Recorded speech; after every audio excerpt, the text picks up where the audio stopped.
The Prime Minister has been focused on transforming India with his Digital India vision. He pushed us to continue making in India, designing in India.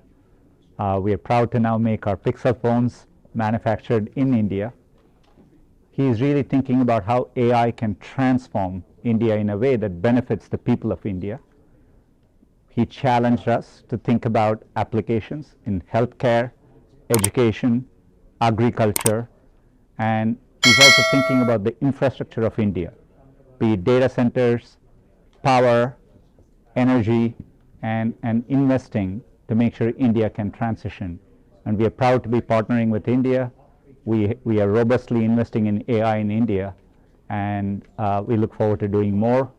We have several programs in partnership with MeitY, the Agriculture and Health Ministries, the central and state governments, and we look forward to doing more in India. He has always challenged all of us to do more for India, and now he is asking us to do the same with AI. He has a clear vision, both in terms of the opportunity that AI will create, but he wants to make sure ultimately AI is there to benefit the people of India. And he has a clear vision that it should all be in the service of people of India. He's challenging us to do more.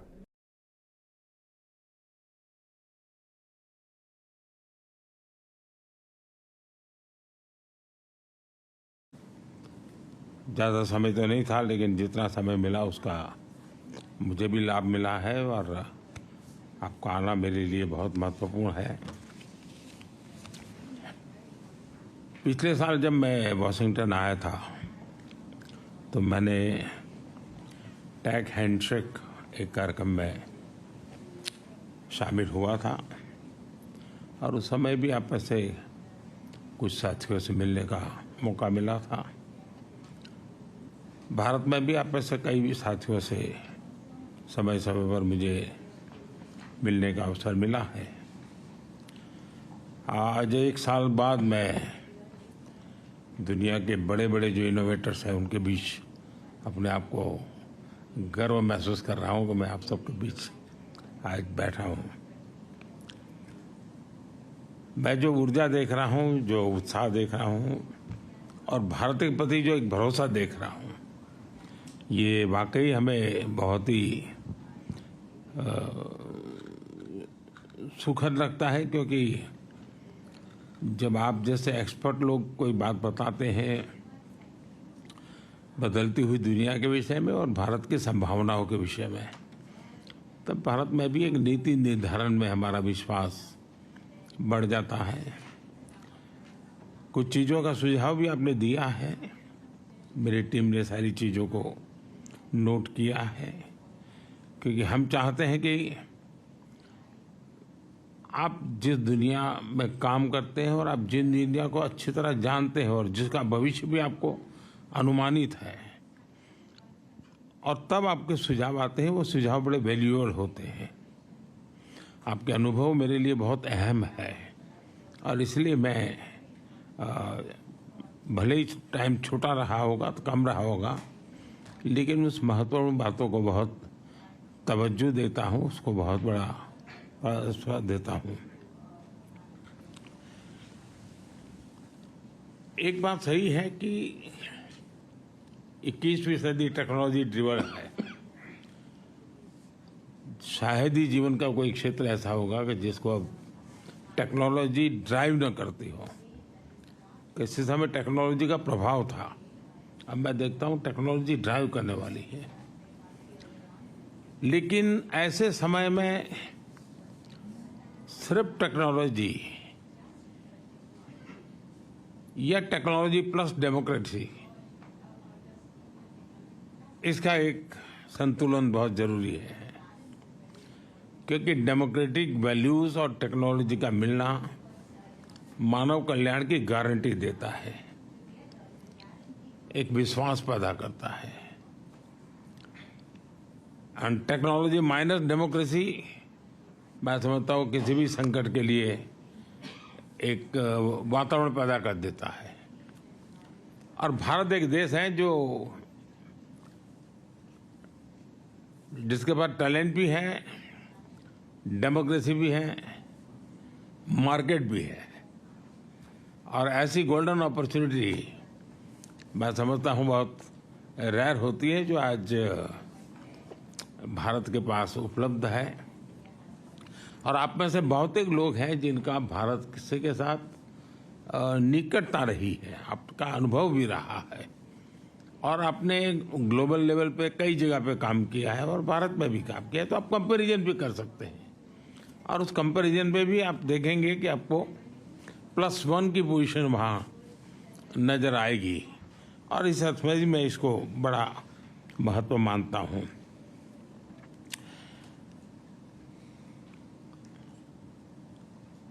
Initiative on critical and emerging technology, ISET inclusive innovation के लिए हमारे साझा commitment का प्रतीक है। आप में से कई साथियों से मैं पहले भी मिला हूं। भारत आपकी ग्रोथ स्टोरी से फैमिलियर है और हम उस पर ट्रस्ट भी करते हैं। पिछले दशक में Bharat reform, perform and transform इस मंत्र को लेकर के आगे चला है। और पिछले दिनों का अनुभव से हमें लगता है कि इसमें हम गति जितनी ज्यादा बढ़ाएंगे, उसका फलक जितना ज्यादा हम विकसित करेंगे और जरूरत के आधार पर हम रिफॉर्म को बल देंगे, तो शायद हम और अधिक परिणामकारी होंगे। तो हमारा ध्यान इन दिनों उन बातों पर ज्यादा है। आज का भारत एम्बिशियस सपने देखता है और उन्हें पूरा करने का भरसक प्रयास भी करता है। आज भारत विश्व की 5वीं सबसे बड़ी इकोनॉमी है, विश्व की सबसे तेजी से ग्रो करने वाली इकोनॉमी है।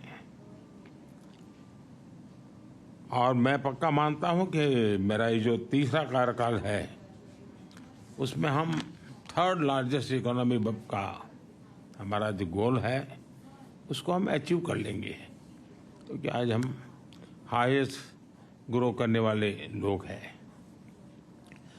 जब दुनिया का सबसे बड़ा देश, सबसे बड़ी डेमोक्रेसी तेजी से ग्रो करेगी तो ग्लोबल पीस और प्रॉस्पेरिटी के भी एक आश्वासन उससे प्राप्त होता है, और जो आज आप देख भी रहे हैं। टेक्नोलॉजी विकसित भारत की यात्रा का एक अहम स्तंभ है। इसलिए आज हमने भारत में टेक्नोलॉजिकल कोलैबोरेशन और इन्वेस्टमेंट के लिए अभूतपूर्व संभावनाएं खड़ी की है। भारत की स्केल, भारत की कैपेसिटी, भारत की कैपेबिलिटी और भारत का परफॉर्मेंस, आप उसमें यूनिकनेस देखते होंगे, आपने अनुभव किया होगा। आज भारत के पास one of the most vibrant digital ecosystem है। तीसरा सबसे बड़ा स्टार्टअप इकोसिस्टम आज भारत में है, और विश्व का सबसे बड़ी युवा टैलेंट का पूल भी भारत के पास है। और आपने देखा होगा पिछले 10 साल के मेरे कार्यकाल को, और शायद इसी के कारण हमें फिर से एक बार जनता ने आशीर्वाद दिया है। और मैं मानता हूं कि इन्वेस्टर के लिए और कोई भी साहस करने वाले व्यक्ति के लिए पॉलिसी स्टेबिलिटी ये बहुत ही महत्वपूर्ण चीजें होती हैं। और आज भारत एक तो पॉलिसी ड्रिवन हमारा गवर्नेंस है, लेकिन साथ साथ stable policy and predictable policy, उसमें हम आग्रही हैं, ताकि कोई भी इन्वेस्टर के लिए या कोई भी वहाँ काम करना चाहता है उसके लिए एक एश्योरेंस उससे प्राप्त होता है, और उस दिशा में हम प्रयत्नशील हैं। आज की टेक्नोलॉजिकल ट्रांसफॉर्मेशन हम रीढ़ की हड्डी के बिना शरीर की कल्पना नहीं कर सकते। वैसे चिप्स के बिना कोई कारोबार चलना मुश्किल है, और हम उस दिशा में ये बात सही है कि जिस गति से दुनिया में एक विषय चला उसमें हम लेट हैं, लेकिन हम एक बार शुरू करते हैं तो हमारी गति भी उतनी तेज होती है। अब जैसे 5G में हम लेट थे, लेकिन आज हम नंबर 1 पर है। तो ये भारत की अपनी एक विशेषता भी है, स्केल भी है, आवश्यकता भी है। तो चिप के और सेमीकंडक्टर की दुनिया में हम जो पॉलिसी लाए हैं उसको बहुत ही स्वागत हो रहा है। करीब करीब सभी इस क्षेत्र के लोग भारत में आने की दिशा में आकर्षित हो रहे हैं, और उसके लिए जो बेसिक नीड्स की ज़रूरत है उसमें हम पूरी तरह तैयार हैं। चाहे पॉलिसी की बात हो, वहाँ पर आवश्यक इंफ्रास्ट्रक्चर की बात हो, सेंट्रल और स्टेट गवर्नमेंट का एक प्रकार सहयोग हो, इन सभी चीज़ों में हम साथ में हैं। और इसलिए सबसे बड़ी बात है डिजाइन। आज भी दुनिया की बड़ी बड़ी आपकी सबकी कंपनियां भी है, उनकी रिसर्च और इनोवेशन के सेंटर भारत में है। सबके सब भारत के टैलेंट से आप पूरी तरह परिचित है। भारत के टैलेंट पर आपका पूरा भरोसा भी है। तो हम डिजाइन इन इंडिया के मूड में भी और आप काफ़ी बल दे रहे हैं, ताकि हम दुनिया को कुछ नया देने के लिए सेमीकंडक्टर में हम $15 बिलियन का एडिशनल इन्वेस्टमेंट करने की दिशा में हम आगे बढ़ रहे हैं। दुनिया भर से भी, जैसा मैंने कहा, इन्वेस्टमेंट आ रहा है, और भारत का प्राइवेट सेक्टर भी इन दिनों में काफ़ी इस मात्रा में निवेश कर रहा है। हाल ही हुए हमने एक सेमिकॉन इंडिया समिट की, आप में से कुछ साथी उसमें थे भी। भारत के पास global semiconductor ecosystem supply chain में एक रिलायबल और क्रेडिबल पार्टनर बनने की पूरी क्षमता है। आज हमारा इलेक्ट्रॉनिक सेक्टर $150 बिलियन से ज़्यादा का है। हमारा लक्ष्य इसे 2030 में $500 बिलियन तक ले जाने का है, ताकि इस सेक्टर में 6 मिलियन नई जॉब्स की हम आपूर्ति कर सकते हैं। इन लक्ष्यों को पाने के लिए हम इंडस्ट्री के साथ जितना ज़्यादा सहयोग बढ़ सकता है हम उसके लिए तैयार हैं, और मेरी सिस्टम को भी प्रोएक्टिव करने की दिशा में मैं सफल रहा हूं। भारत में 500 मिलियन से ज़्यादा की वर्किंग पॉपुलेशन है। भारत की औसत आयु 28 ईयर्स है, और बड़ी बात यह है कि हमारा यूथ स्टेम की पढ़ाई में काफ़ी रुचि ले रहा है। इवन बेटियां भी स्टेम के एजुकेशन में हमारे यहाँ बेटियां भी लीड कर रही है। और मुझे तो याद है कि एक देश में मैं वहाँ के एक बहुत बड़े नेता मुझे पूछ रहा था कि क्या आपके यहाँ बच्चियाँ स्टेम के अंदर रुचि लेती है। जब मैंने उनका आंकड़ा बताया तो उनके लिए सरप्राइज था कि भारत की बेटियां भी उन सारे क्षेत्रों में काफ़ी कुछ कर रही हैं। यूथ का ट्रेनिंग एंड अपस्किलिंग, ये मैं मानता हूं कि बहुत ही फोकस रिक्वायर है, क्योंकि जिस प्रकार से टेक्नोलॉजी में अपग्रेडेशन होता ही चला जा रहा है, और स्किलिंग में अगर हम अपग्रेडेशन नहीं करते हैं तो शायद हम रुक जाएंगे। तो मेरा बल उस दिशा में भी उतना ही ज़्यादा है। और इंडस्ट्री 4.0 के लिए इंडस्ट्री रेडी वर्कफोर्स, वो हम एडवांस में काम करने की दिशा में आगे बढ़ते हैं। आपका अनुभव और आपकी रिक्वायरमेंट, उसके आधार पर अगर कोई हमारे पास प्रोडक्ट मिलता है कि भाई ये हमें चाहिए, तो हम उसके आधार पर काम आगे बढ़ा सकते हैं और बहुत तेज़ी से इसको हम बढ़ा सकते हैं। हमारा लक्ष्य 1-2 सालों में 85,000 technician, engineers and R&D experts, उनका हम निर्माण करना चाहते हैं। उस प्रकार का हम इकोसिस्टम बना करके रिक्वायरमेंट अनुकूल स्किलिंग, उस दिशा में हम बल देने का प्रयास कर रहे हैं। सेमीकंडक्टर डिजाइन में तो 20% हिस्सेदारी भारत की है, और अब सरकार ने हर सेक्टर के लिए डिजाइन इन इंडिया की मुहिम शुरू की है। और हाल में ही हमने हाई एंड रिसर्च को प्रमोट करने के लिए $12 बिलियन का रिसर्च फंड भी बनाया है, क्योंकि हम इनोवेशन पर विशेष बल देना चाहते हैं। भारत में मजबूत IPR फ्रेमवर्क, जो आपने उल्लेख किया IPR के संबंध में, और टेक्नोलॉजी और इनोवेशन को संरक्षित करने की दिशा में भी हमारा उतना ही बल है।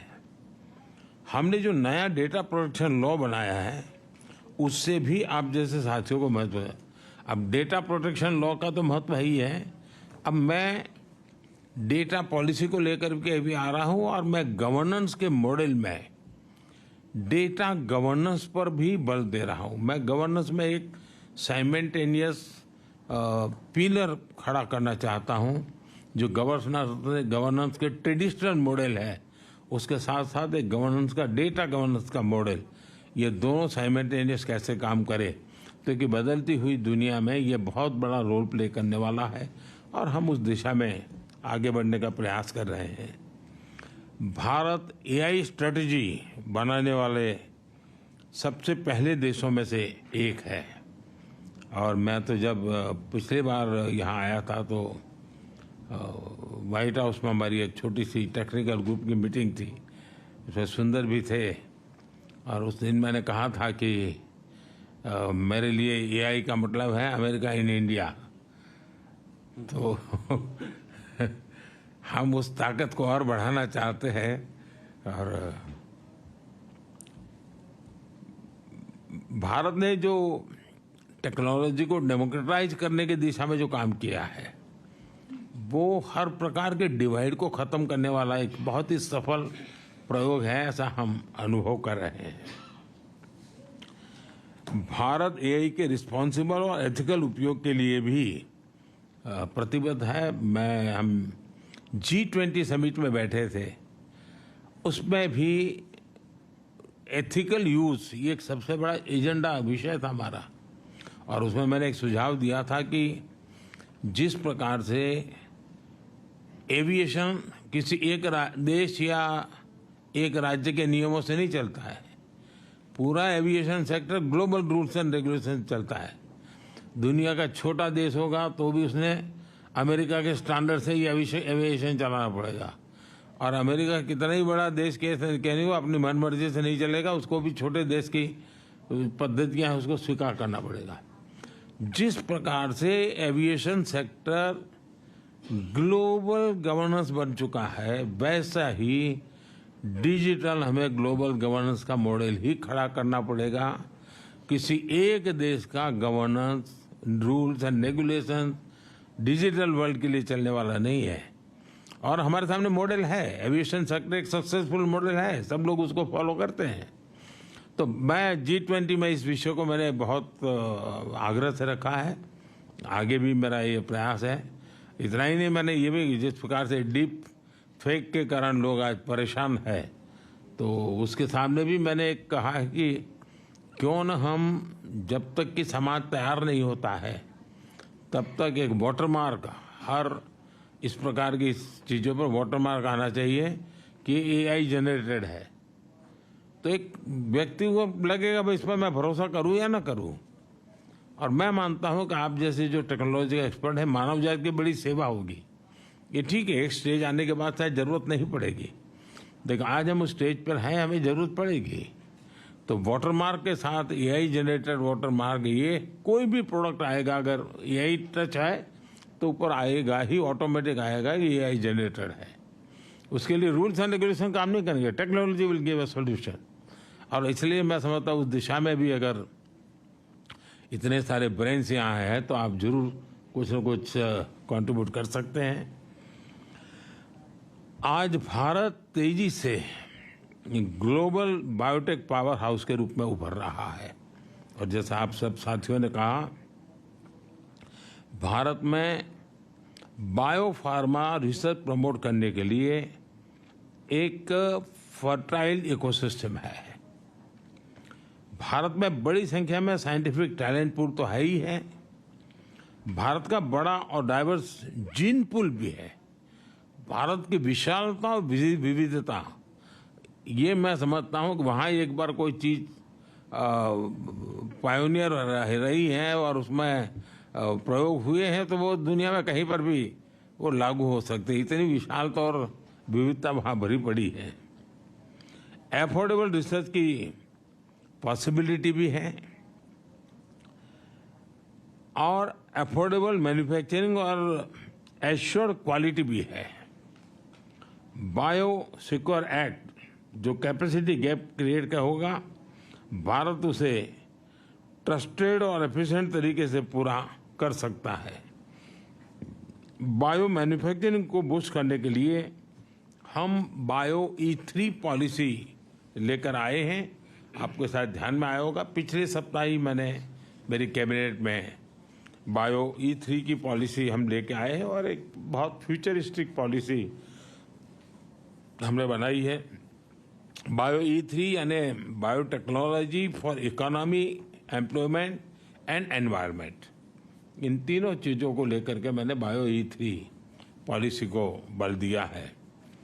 2030 तक भारत की बायो इकोनॉमी बढ़कर $300 बिलियन की होने की हम संभावना देखते हैं। 2025 तक भारत में 10,000 से ज़्यादा बायो स्टार्टअप्स की संभावना मैं देख रहा हूँ, जिसके कारण आप कल्पना कर सकते हैं ग्रास लेवल पर कितने बड़े काम की संभावना इस बायो के सेक्टर में भी होने की संभावना मैं देखता हूँ।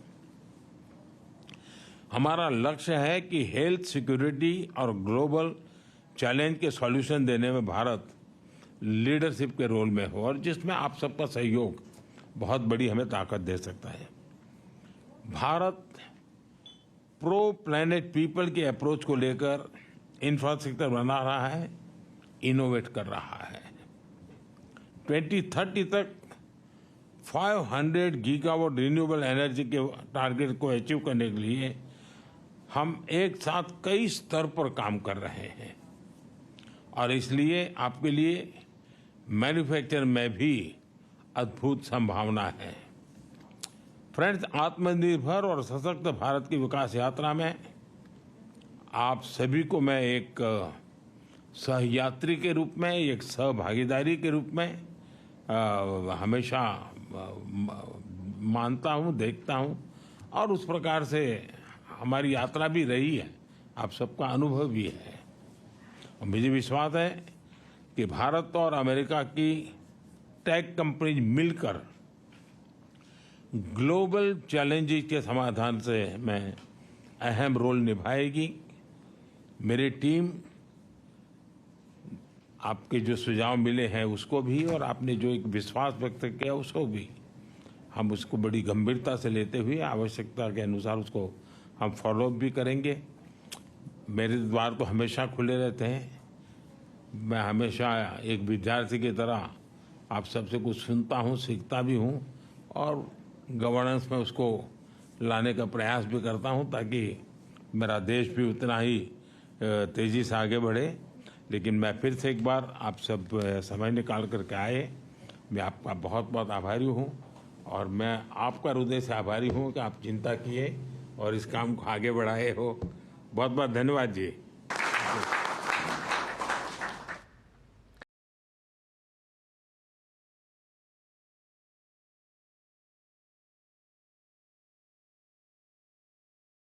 I was honored to meet with Prime Minister Modi and to hear more about his leadership and vision for the next decade after having such a great decade, really making India such an important part of the global technology landscape.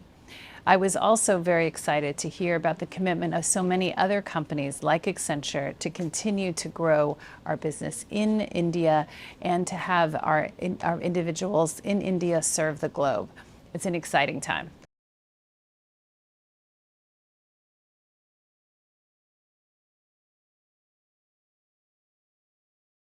I've enjoyed so many meetings with Prime Minister. He's such an incredible student. And every time I see him, he wants to learn about technology, artificial intelligence, the potential and opportunity for India, the impact on India's society and industry. And so I was delighted to be here to talk about it. India, as you know, is also home of some of the world's greatest computer scientists. So this is a great opportunity. Artificial intelligence is also a new industry, a new manufacturing industry that's very important. And so I'm looking forward to partnering with India in a very deep way to make that possible. We have many partnerships with India.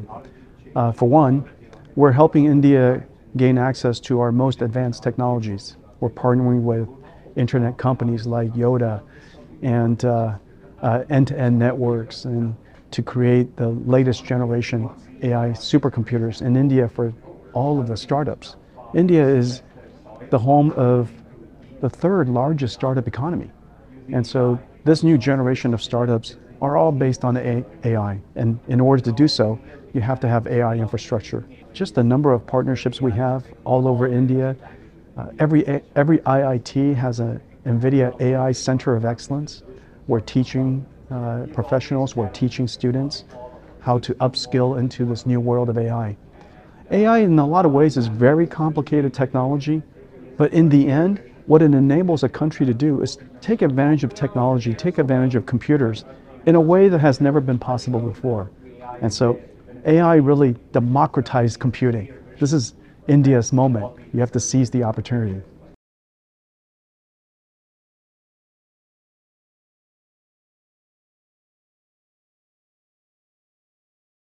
It was a great meeting. We clearly appreciate the effort from the Prime Minister to learn and understand what we need to continue to expand in India. And we just announced that we are expanding our manufacturing capabilities in India. So we were very proud to share that with the Prime Minister.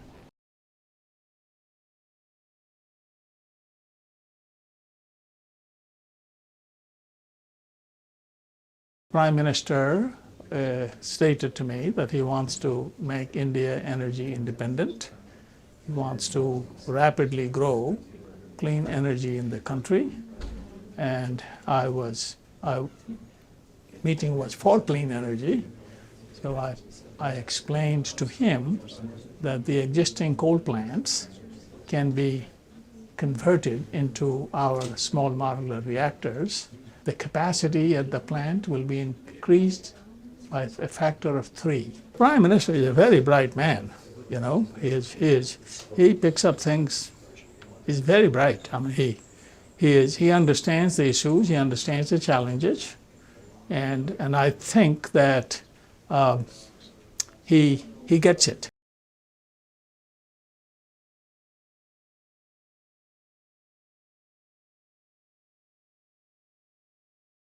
We had a wonderful meeting with Prime Minister Modi to exchange ideas about the advancement of technology, the use of AI and biotechnology, and the growth of India as an emerging superpower economically. We have already a large research-based center in India. We plan to grow that. But maybe more importantly, the products we make, particularly for common conditions like obesity and diabetes, which unfortunately afflict so many Indians, we'll be bringing to this market at scale, partnering with other Indian companies, partnering with producers in India, and helping people live a healthier life in India. Here, technology being invented and then making its way to consumers. So it's an exciting moment to work with India.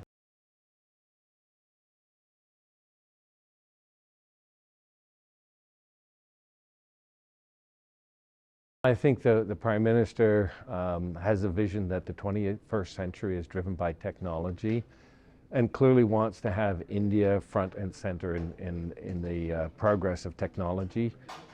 He pointed out, obviously, the very talented population in India. It's a young population, average age of 28. We know here in America how well educated Indians are. one of the things I liked what he said was we want to have technology being inclusive. So this is for the broader population, and certainly as someone in biotechnology, technology can really play an important role in better health care for Indians.